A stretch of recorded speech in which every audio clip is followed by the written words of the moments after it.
11 News starts with breaking news. Breaking now, Ramal Holt sentenced to death for killing New Kensington police officer Brian Shaw. Neither side called a witness during this morning's sentencing, but the judge had plenty to talk about. Channel 11's Melanie Gillespie was in the courtroom and spoke to the defense attorney.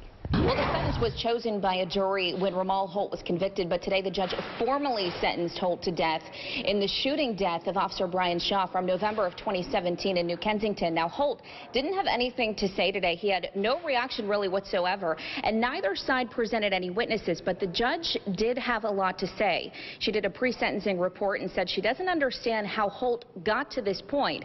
She said besides having an absent father, he grew up in a loving home, but started down a criminal path at the age of 16 when he was caught with a firearm. The judge said Officer Brian Shaw's dream was to be a police officer, and after only 6 months on the job, Holt took that away from him and his family. The defense says while today was procedural and expected, they will appeal. So what we'll do from here is within 10 days, we'll read the trial transcript and we'll file any appropriate post-sentence motions. From there, the case will go to the Supreme Court, where they'll look at all the issues in the case that we've raised, in addition to automatically looking at sufficiency of evidence. Now, Holt really showed no reaction whatsoever today inside the courtroom. We talked to his defense attorney about that, and the process moving forward. We'll have much more on that coming up tonight starting at 5. Reporting inside the Westmoreland County Courthouse, I'm Melanie Gillespie for Channel 11 News. Breaking details on a tragic fire in Brookline. Firefighters found a woman's body inside the home last night, and today investigators have a better idea of what sparked the fire. Channel 11's Mike Holden spoke to a neighbor about the victim, and he joins us live in Brookline with new information. Mike? Gordon, truly a tragic situation after talking with this neighbor. This all happened right here in this Brookline neighborhood along this busy street. As you can see, fire crews have totally cleared out of here. So now we can give you an up-close view of the damage right here to the front of this house. After speaking with investigators, they just told us they believe this fire was accidental and it started in the back portion of the house and spread. Neighbors told us that this is an extremely tragic situation because they knew this woman. I want to show you the video right now. This better illustrates what we see. New this afternoon, this is the aftermath of a one-alarm deadly fire along Pioneer Avenue. At first glance, the damage looks minor. You can see the front door is boarded up, windows are smashed out, but if you get a view from the back of the Brookline home, it is far worse. Shattered glass and debris scattered all over the space. This is where investigators say the fire started. Channel 11 followed firefighters and EMS around 10:30 last night. Neighbors spotted thick smoke and flames and immediately called 911. Once crews got inside, they discovered the woman living here had passed away. Her dog and cat also died in this fire. Neighbors say this is really just a sad and difficult situation. Easy going person like that, you know what I mean? I say mind her own business, like any talk and everything. You know, sometimes you get bad neighbors, you know what I mean? She's a good neighbor, never bothered anybody like that. The neighbor said she was always smiling and happy. Now, it's unclear on the extent of damage, if this home is a total loss, if they can make repairs. At this point, the medical examiner has not yet released that woman's name. As soon as that comes out, we'll, of course, pass it along. But that's not the end of this story. We're talking to additional neighbors, plus the terrifying moments when they knew there was a serious problem. That's all coming up for Channel 11 News starting at 5. Reporting live in Brookline, Mike Holden, Channel 11 News.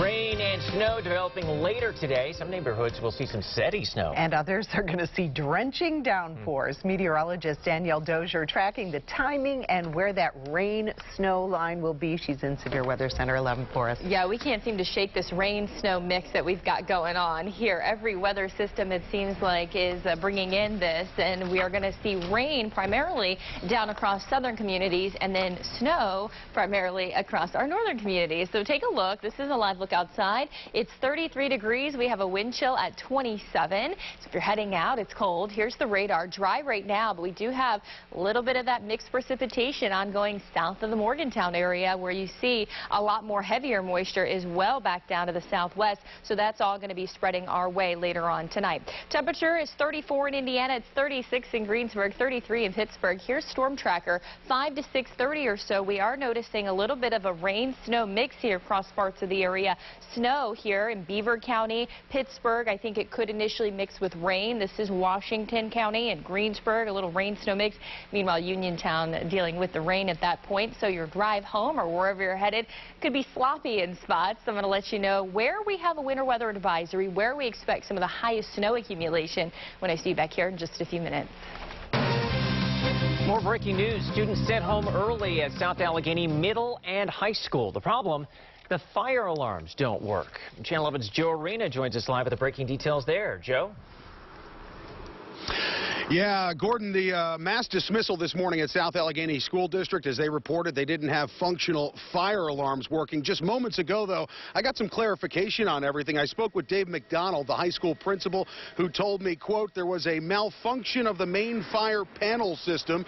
In an abundance of caution, until the fire system is operating correctly and student safety is 100%, we felt it was best to evacuate the building at this time. Now, Dave also told me the building would have been safe for children, but as I said, out of caution, they sent those students home early today, and those dismissals began around 10:30 this morning, as you see from Chopper 11 there. The district has about 1,500 students, a little over that, in fact, from Glassport, Liberty, Lincoln, and Portview boroughs, and about 114 teachers. Now, back out live in front of the high school here, McDonald also told me that the district's fire systems in the past have passed inspection and that they are working to fix this mechanical issue right now as we speak.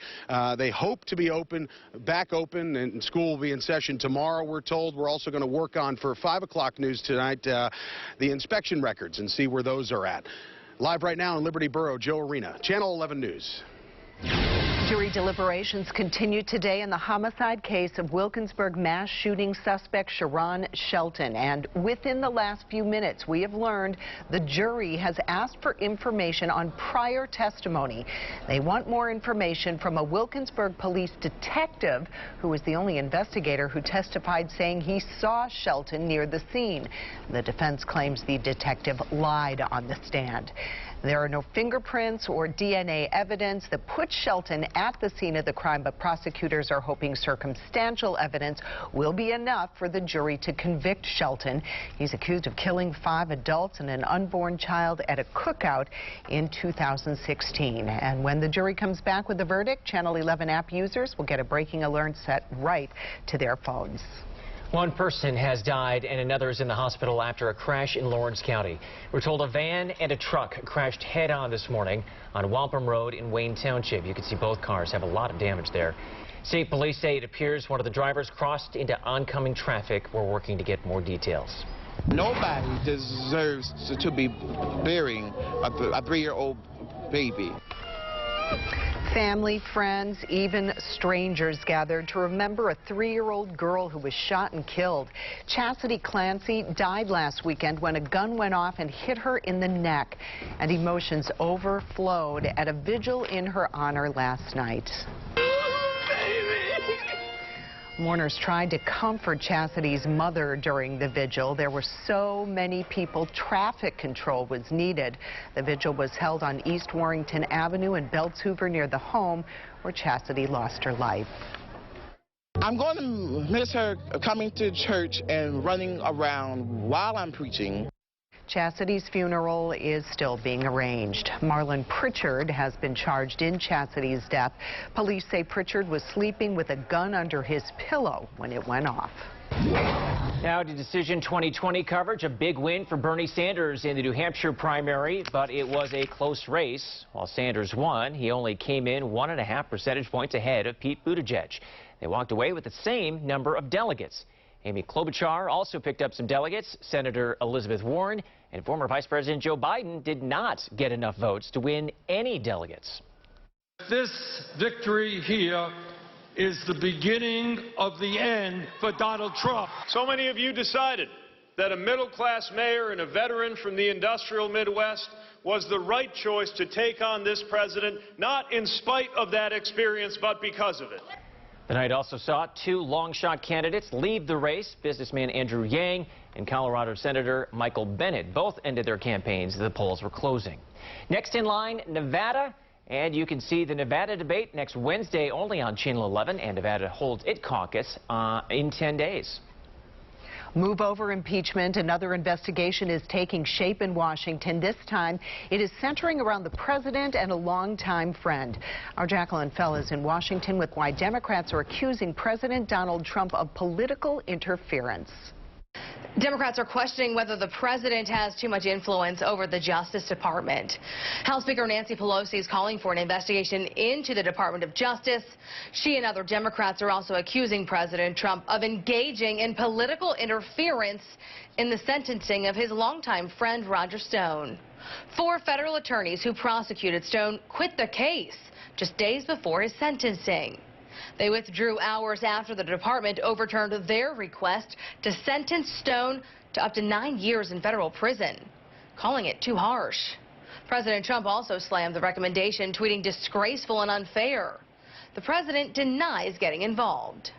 I stay out of things to a degree that people wouldn't believe, but I didn't speak to him. I thought the recommendation was ridiculous.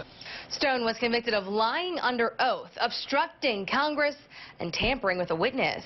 The Justice Department says the decision about his sentencing came before the president's tweet. In Washington, Jacqueline Fell, Channel 11 News. Beefed up security at Moon area schools today after a threat. According to the district's website, the threat was made to the middle school. Police were notified through the Safe to Say app. They investigated and said the threat was not credible. Still, there are extra officers today at the high school and the middle school. That threat is under investigation. Parents are planning to demonstrate outside the diocese in Pittsburgh in about an hour. They're upset about the decision to close 2 area schools. St. Maria Goretti and East Catholic will close later this year. The demonstration is scheduled for 1 o'clock. A family full of outrage and heartache. They were left in the dark after their grandfather passed away. The nursing assistant was like, oh, he passed away months ago. And we're like, what? 11 investigates how a nursing home failed them. Plus, I'm tracking the timing of that rain and snow for your evening commute and how much snow parts of the area could see. I was just helping the cats. And she says she's trying to do the right thing. Why her town is now telling her to stop feeding the neighborhood cats. You're streaming WPXI now, your source for original local shows. Corruption, fraud, scandal. Veteran reporter Brian Ross shines a light on accused criminals. Brian Ross Investigates, Friday at 9 p.m. right here on WPXI.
Channel 11 is there. Aliquippa, Coraopolis, Moon. We cover news everywhere you live. That's what makes Channel 11 News different. We're in McCandless, Cranberry, Butler. For news from where you live, watch Channel 11 News at 5.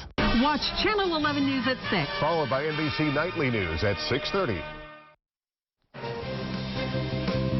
Breaking right now, police have been called to Swiss Helm Park in Pittsburgh. Chopper 11 over the scene there at Goodman and Whipple Streets. You can see emergency vehicles on the scene there. We have a crew on the way to the scene on the ground, and we have calls into police. Once we find out more, we will break in.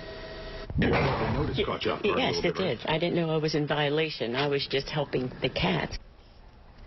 A woman says White Oak Borough officials are trying to stop her from protecting a feral cat colony. She says they gave her until this week to stop feeding the animals and to get rid of them. But she told Channel 11's Joe Arena she's not breaking any laws. The signatures are pouring in on Change.org for a woman who was just told to get rid of her cat colony in White Oak. I didn't know I was in violation. I was just helping the cats who came to the house. But 3 days ago, Jo Marie Piscini received this letter from the borough telling her to stop feeding and to remove her cats. According to the citation, it was in response to a residential complaint about the 6 cats being a nuisance, particularly using other people's yards to go to the bathroom. But Jo Marie says no one in the neighborhood ever told her the cats were a problem. No one told me that, nobody complained, and they all have been spayed and neutered through Animal Friends and vaccinated. But according to the borough and in the citation they sent Jo Marie, even though her pets are spayed and neutered, she's still responsible for the cats defecating in neighboring properties. The citation also says her feeding of the animals is harmful to their survival, in that chronic waste disease in deer is spreading and spreads rapidly when deer congregate around food sources. But Jo Marie says when she first noticed these cats about 8 months ago, they were in horrible condition. They've been nursed back to health, and her biggest fear now is being forced to get rid of them. What does that mean for the cats? I don't know. I mean, it's not a very good thing. Joe Arena, Channel 11 News. And we contacted the borough and went to the office, but the borough manager was not available, and we are still waiting to hear back. O'Hara Township has ordered a contractor to move a fence that some worried put people in danger at a bus stop. The fence was so close to Freeport Road that riders had to stand on the streets while waiting for the bus. After a story aired earlier this week, the township manager said the contractor was ordered to move that fence back 5 feet. The latest in Bloomfield, where after more than 10 hours, crews finally finished repairing a utility pole that fell yesterday afternoon while a man was working on nearby lines. This is why repairs were necessary. A viewer sent us this incredible picture here. You can see an electrical worker hanging more than 15 feet in the air. And if you look closely, you can see power lines really close to him. That worker was up in a bucket doing work on a utility pole when that pole crashed onto his bucket. Fortunately, he was strapped in by his harness. We're told by the company he works for that he has a few broken ribs and actually walked himself over to West Penn Hospital nearby where he was treated and released. I noticed the gentleman, a utility worker, he was in the bucket up in the air. I heard a thump. I seen the telephone pole come down and strike the boom of the bucket truck, knocking the bucket off, slamming it down to the ground. And thank God he had a harness on, and he was basically just dangling up in the air there by the harness. The workers' company is based in Ohio and was hired by Duquesne Light to fix the cable. Duquesne Light says it is investigating. Well, the flu season shows no signs of letting up. That according to the latest numbers by the Pennsylvania State Health Department. 7 people died last week in the state. That makes 47 deaths this season. There are more than 72,000 flu cases in the state this year. Allegheny County has the most at 8,700. Your severe weather Team 11 forecast. Good afternoon. We're taking a look at a winter weather advisory that will go into effect at 7 p.m. today and continue until 10 a.m. Thursday for the cities along the I-80 corridor. If you're up around Clarion, Franklin, you are included. Mercer County included in a winter weather advisory where we expect some of the highest snow accumulation. Today, we're looking at upper 30s here in the Pittsburgh area with that snow and rain building in later this evening. Winds will be out of the south and then shift around to the east at 5 to 10 miles per hour. more. Our snow impact show this evening, the greatest chances of some accumulating snow will be along the I-80 corridor north. I still think we'll have some light accumulation along Route 422 as well. Pittsburgh, very minimal snow accumulation and little to nothing well down to the south. Here's Storm Tracker as we continue through the rest of your hour-by-hour forecast. This is 7 p.m. You can see here some snow in Pittsburgh, but we're starting to see that rain-snow mix here in Allegheny County. Meanwhile, it's rain down south in Uniontown and Morgantown. It's snow in Newcastle, Butler, and Kittanning. Clarion points to the north. So as you see, there's a lot of white on this map, especially well north of Pittsburgh. And for a period of a couple of hours, we're looking at snow falling here along the I-80 corridor, Route 422 north as well. So this is why we're expecting more snow up there. The warm air that comes in with these systems can really make the forecast tricky because it's really the battle of the warm and the cold air. So just keep checking back as the forecast unfolds later this evening. We'll keep you updated on how much rain, how much snow. Here's 10 p.m. though. You can see some pretty steady rain now across Pittsburgh, Washington, and Greensburg. Any snow that falls as well will initially melt because the air temperatures will be above freezing as well as the ground temperatures. Now overnight tonight, some pockets of moderate to heavy rain, and it'll be steady at times. Showers around for your Thursday morning commute, so have your umbrella. As we head through mid-morning, I do believe that will start to mix in with some snow once again as colder air works its way in from the north. Colder air will settle in by Thursday evening, and it's scattered snow showers for the bulk of the area. Here's a look at the snowfall forecast. About 2 to 4 inches here in the winter weather advisory areas. About 1 to 2 inches are possible for places like Newcastle, Butler, Kittanning. I think as you go south, those totals will sharply drop off because of that warm air coming in.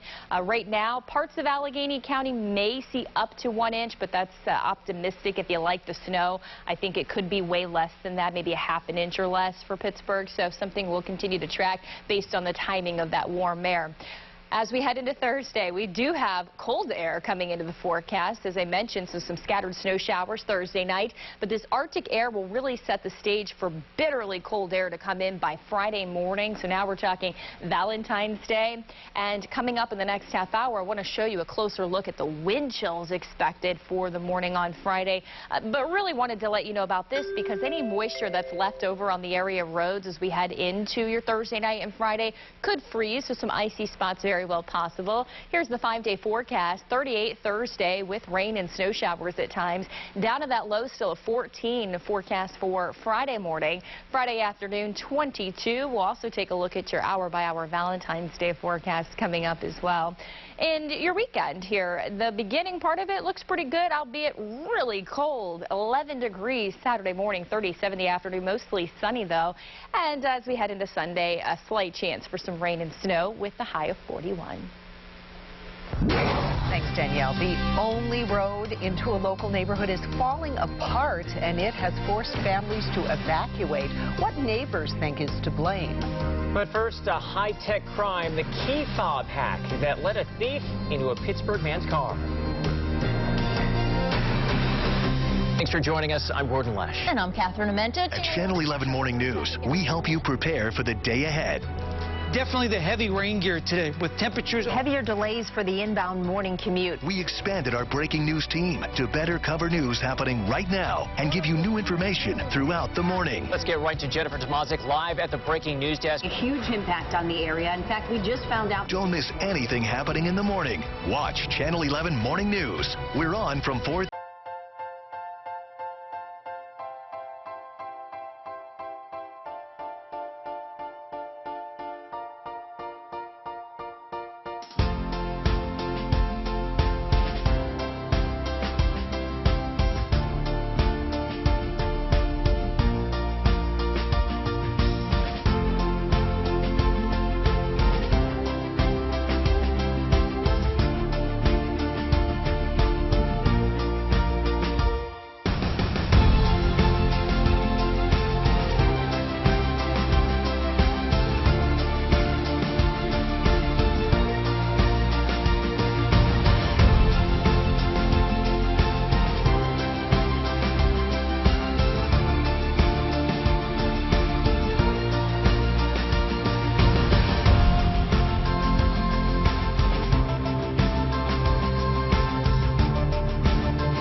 Police say a man took advantage of something almost all of us use to break into a car. A victim tells us a thief used a universal key fob to get inside his car in Sheridan. He showed us surveillance video from the night of the incident. His car was locked and parked in the driveway when a man walked up with the device in his hand. The victim says he's an Uber driver and believes the thief stole a card reader he uses for his customers. He also thinks the thief did not act alone. It seemed like there was another guy across the street that was working with him, keeping lookout. Other neighbors on Tyndall Street in Pittsburgh had cash and electronics stolen from inside their cars. Pittsburgh police tell us there have been 8 car thefts in that area in the past month. Oh, this was a scary moment last night during the Ducks-Blues game. This video shows Blues players screaming for help after defenseman Jay Bouwmeester, I should say, passed out. Bouwmeester was conscious and alert when he was rushed to the hospital in Anaheim. And overnight, we learned he suffered a cardiac episode. Fox Sports actually captured that moment on camera. You can see Bouwmeester slumping over, then disappearing behind the boards. The St. Louis play-by-play radio announcer said a defibrillator was used. This morning, Bouwmeester remains in the hospital. He is expected to undergo further testing. Last night's game was postponed. It's really scary. Yeah. Outrage and heartache. A family left in the dark after their grandfather passed away. The nursing assistant was like, oh, he passed away months ago. And we're like, what? Well, it investigates how a local nursing home failed them. Plus, we are looking at this rain and snow moving closer to the area, but for some of you, it's going to be some really heavy rain. I'll let you know the impact coming up. Channel 11 News and NBC Nightly News with Lester Holt. We're a team you can count on to cover stories that impact your life. Whether it's across the street or around the world. Channel 11 News at 6. And NBC Nightly News at 6:30.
Watching WPXI Now, your source for original local shows. Avoid scams, save money, and find great deals. Top consumer advocate Clark Howard. Weekdays at 8:30 a.m. and 7:30 p.m. on WPXI Now. Watch Catherine Amenta and Gordon Lesh on Channel 11 Morning News.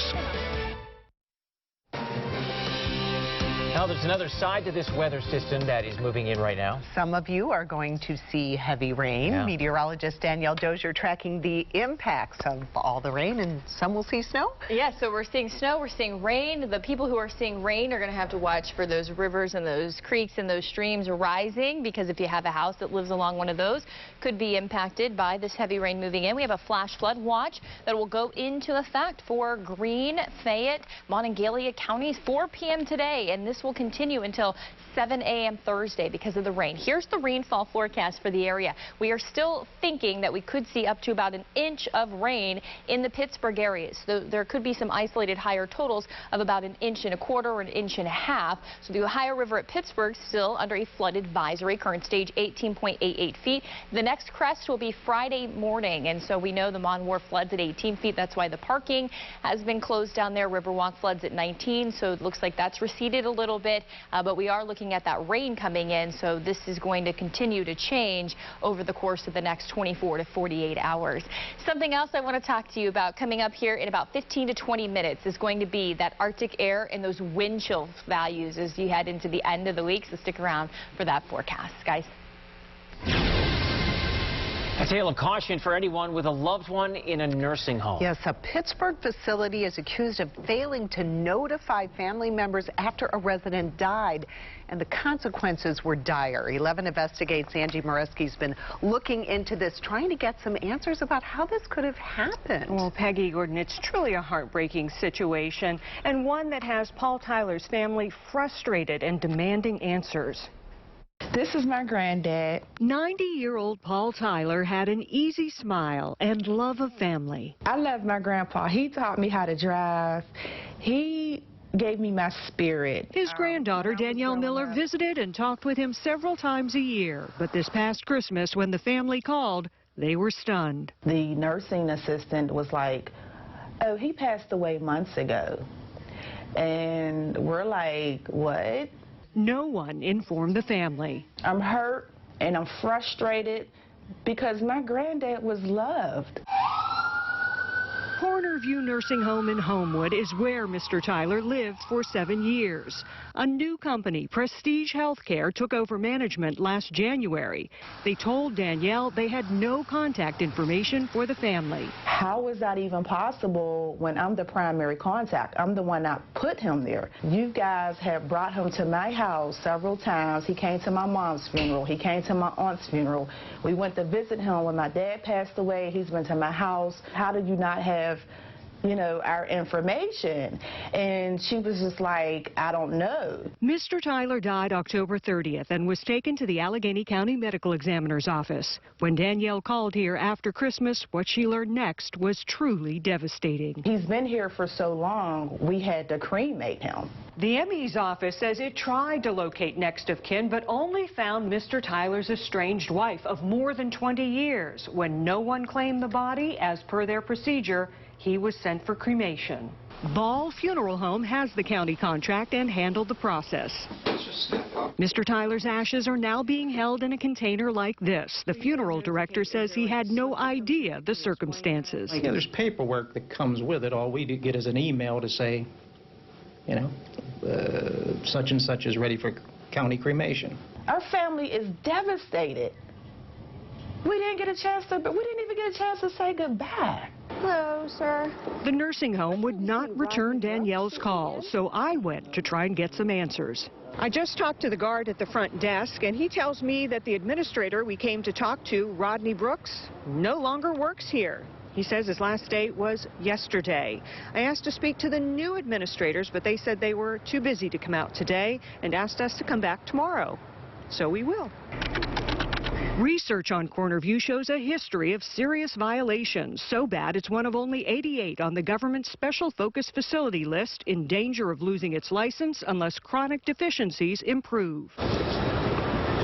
I went back the next day as requested. Is there anything that you can tell me that I can pass along to the family, because they're obviously very troubled by what occurred? I understand. I cannot offer you any information. I'm sorry. The interim administrator refused to comment, but I wasn't done yet. How did that happen? Can you shed any light on how this could have occurred? I tracked down Rodney Brooks, the administrator in charge when Mr. Tyler died, who no longer works there. When I took over the building in February 2019, the facility was in trouble. Brooks says he left after a disagreement with the owner, but agreed to talk by phone. I feel the facility has done much improvement. He touted that Cornerview went from 30 down to 5 violations under his watch, and said there is a policy to contact family when a resident dies.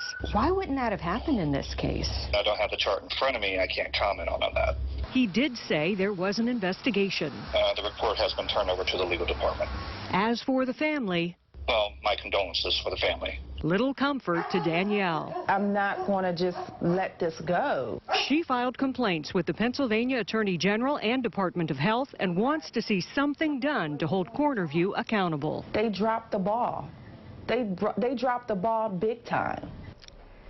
And the state is investigating Danielle's complaint and sent her a letter saying it will send her a report with the conclusion, so we'll let you know what happens on that.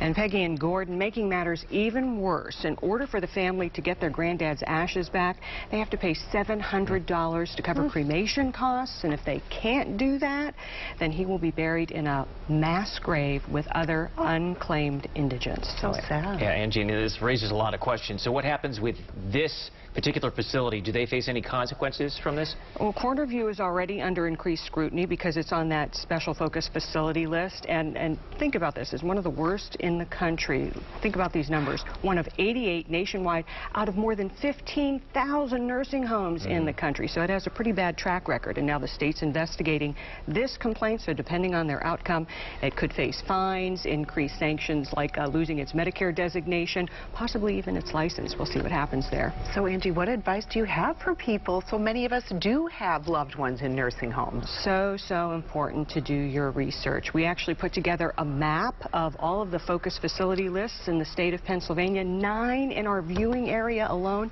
27 throughout the state. So you'll want to check that out. We'll have it on our WPXI app and on our website.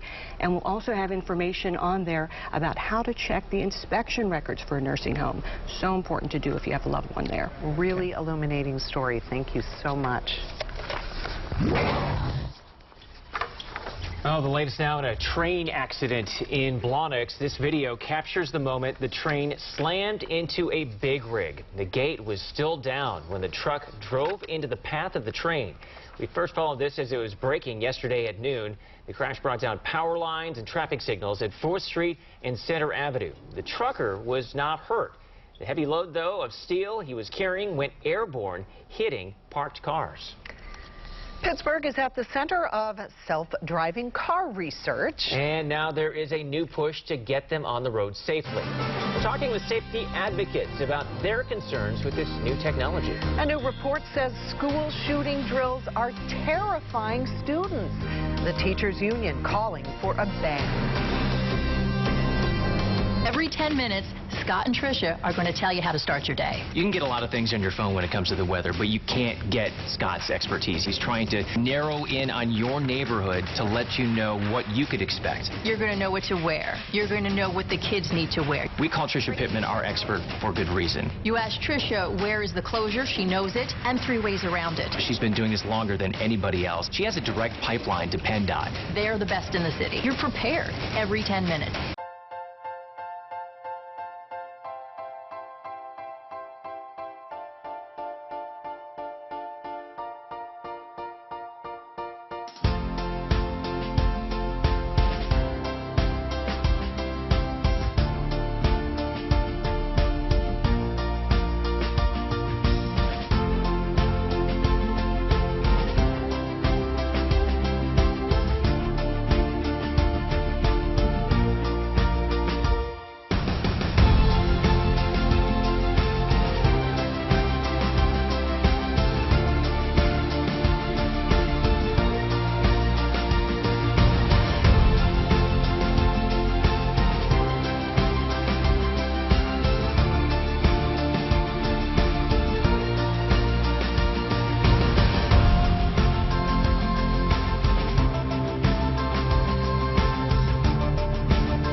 between the lie, like Judge Judy.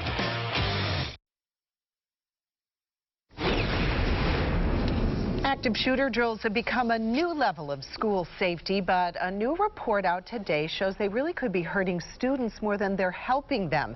The nation's two largest teachers' unions are now calling for a ban.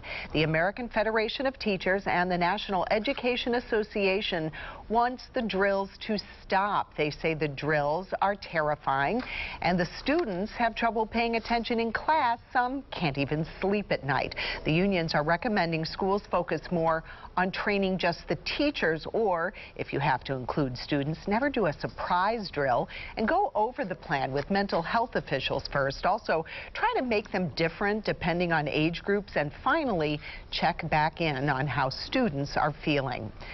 Critics like the Secret Service and training companies say, unfortunately, the best way to be ready for a shooting is to practice it. Pittsburgh is a hotbed for self-driving car technology, and lawmakers in Washington are working on legislation to get self-driving cars on the road safely. Congress is gridlocked on how to speed up the framework for car makers and tech firms. The technology has been scrutinized since an Uber test vehicle hit and killed a person in Arizona. When that happened, investigators urged regulators to require operators of self-driving test cars to submit a safety self-assessment. Safety advocates say they believe in the technology, but it's not ready. Even industry leaders admit that the technology is not yet mature and proven. Already, missteps in rushing deployment of self-driving technologies have resulted in crashes, deaths, and injuries. The technology isn't ready, and neither are our roads. A big sticking point at a hearing yesterday was who can be sued if there is a crash. The only road into a local neighborhood is falling apart, and it has forced families to evacuate. They don't know if it's going to be a week or weeks. What neighbors think is to blame. Plus, we have a lot to get to coming up. I've got one more look at the rain and snow timing, and we'll take a look at just how cold it's going to feel when you head out later in the week.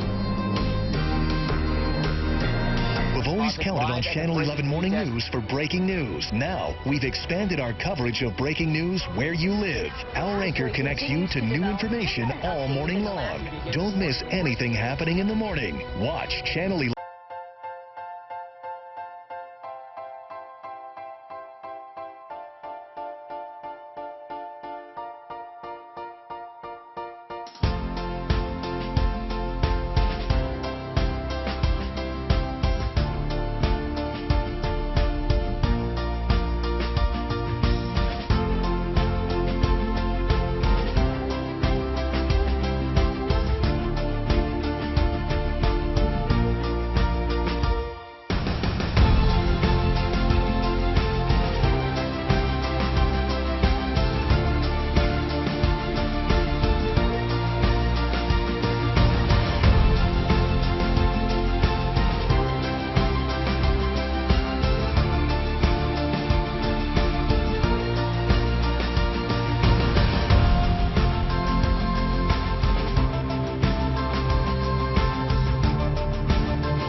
WPXI Now, your source for breaking news, weather, and original local shows. Murder, mystery, and the missing. Justice Rules profiles real-life crime stories. Tuesdays at 9 p.m. right here on WPXI Now.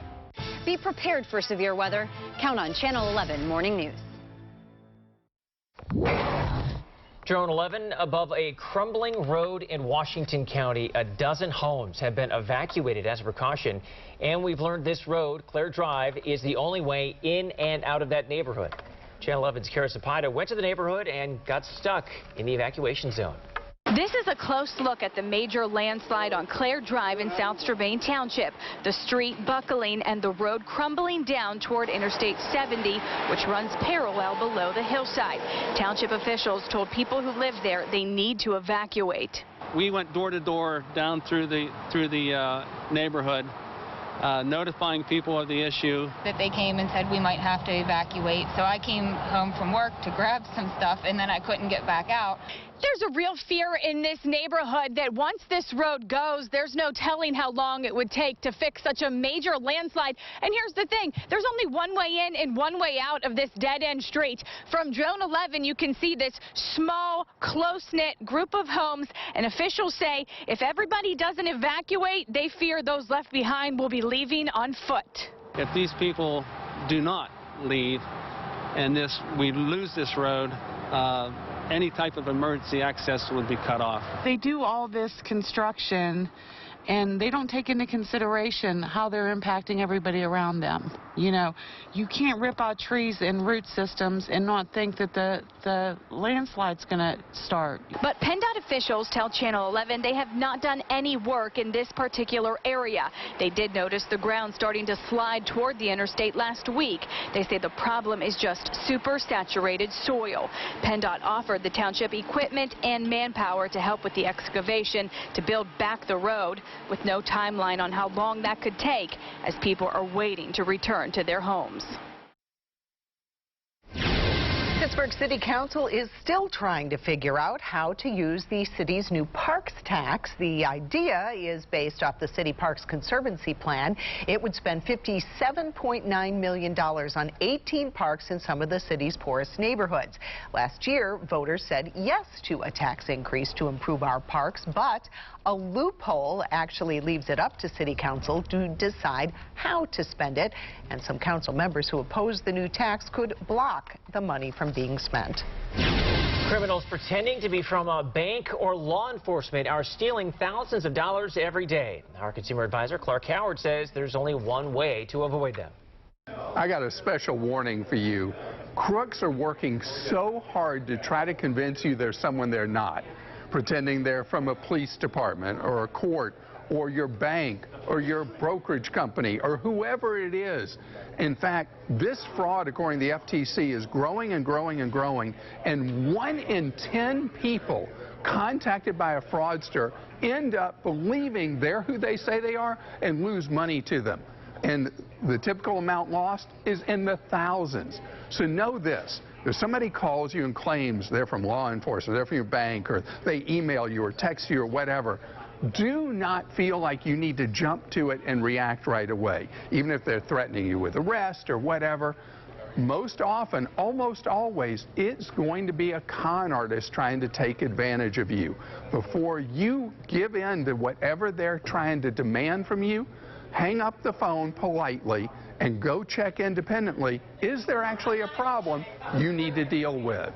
I'm Clark Howard. Your severe weather Team 11 forecast. Back to the live look over the city. It is a cloudy sky for us. Nice to see some breaks out there early this morning. The temperature is still cold at 1 degree above freezing. Here's Storm Tracker Doppler 11 radar. Down to the south, we do have some moisture showing up around Morgantown. Could be in the form of a rain-snow mix. I know the air is very dry, so if you'd like to send me a look at what you're seeing, that would be great on my social media pages. Down to the south, though, we do have some really heavy moisture that's going to be coming our way as we head in toward the evening commute. Our temperatures right now are ranging from 33 in Butler to 36 in Greensburg and 35 in Washington. Tonight we're looking at lows down to near freezing in Butler and Beaver, 34 in Washington, and mid-30s here in the Pittsburgh area. So we're going to be in for a cold morning tomorrow morning. Here's a look at our weather impacts for tonight. So we're going to be tracking that chance for rain or snow mix, maybe even some spots mixing with a little bit of sleet as we see that transition take place. 5 to 8 p.m. there, you see the wintry mix there in purple. Now, as we go deeper into the evening hours, we're going to see that warmer air move in, so it's going to be changing over to rain for the rest of the night. Here's a look at our storm tracker maps. Rain at 7:30 in Uniontown and Morgantown. Meanwhile, we're going to be tracking that rain-snow line very carefully. That shows up in purple. Meanwhile, there's snow in Newcastle and in Butler, Clarion, Franklin, and Katanning. Here's 11 p.m. That warm air continues to pipe in from the south, so we're looking at warmer air, changing everything over in Beaver to rain. And this is 11 p.m. Again, this timing may change a little bit because it's been the battle of the warm air and the cold air really all season long for us, where we get these nasty kind of mixed precipitation systems. You'll want to keep checking back for Channel 11 News at 5 tonight with the latest updates. But here's the I-80 corridor. That's where it's going to stay snow longer. So that's where we have that winter weather advisory I showed you earlier that'll go into effect tonight and continue through the morning. Tomorrow, 2 to 4 inches of snow accumulation up there. Very well possible. So watch your travels, especially well north of Pittsburgh later on this evening. Tomorrow, 6 a.m.